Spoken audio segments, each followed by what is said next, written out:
Sa lihim na tagpuan, isang sumpa ang binuo. Dugo ang naging lagda, pag-ibig sa tinubuang lupa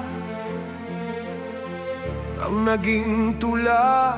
Ngunit bago pumasok, dumaan sa pagsubok ang pintuan na hindi bubuksan. Kung may lakas at tapang, makakatuloy ikaw. Ngunit kung pag-uusisa lang ang dala, umurong ka. Kung di marunong pumigil sa masamang hilig, lumayo ka. Sapagkat ang bayan ay nangangailangan ng tapat na kaluluwa. O katipunan, anak ng layan, dosa, mula sa sulod ni Jacinto hanggang sa dugo ng martir, si Rizal ay binaril. Ang apoy ay naglalaban, ang lupang hinilang, sa dugo ay nalunod. Lalayan, isang pangarap na sa luha ay binili.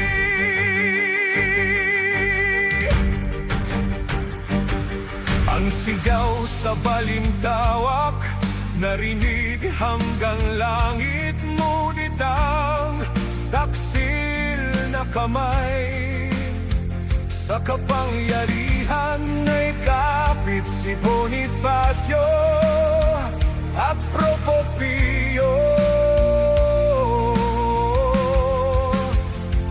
Sa pundok Montis ay tinaslaw, hindi ng dayuhan, kundi ng kapatid na nalinlang. Ang Supremo ay pinalo ng sakin na balat, habang ang bayan ay patuloy na umiiyak.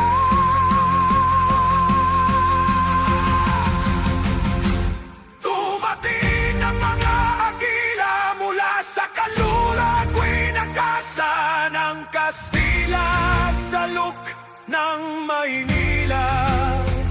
Ngunit ang lupa ng Malaya ay naging bagong talikala.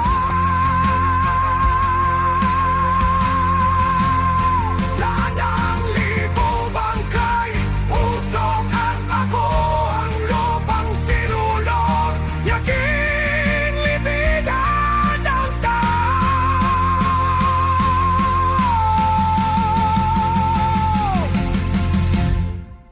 Mula sa isang amo,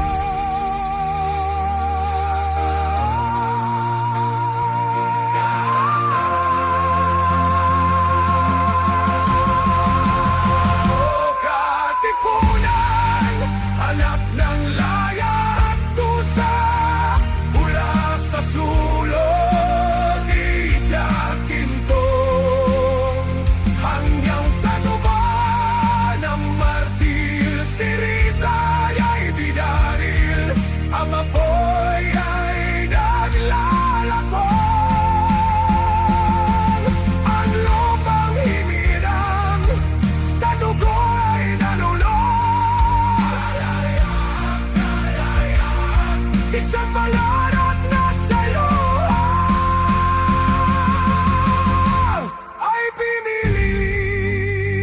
Mapait na biro ng kasaysayan, ang paglaya ay nauwi sa pagkakumpitan. Katipunan, ang iyong mitsa ay hindi mapamatay hanggang ng tulay na laya ay ating mataklay.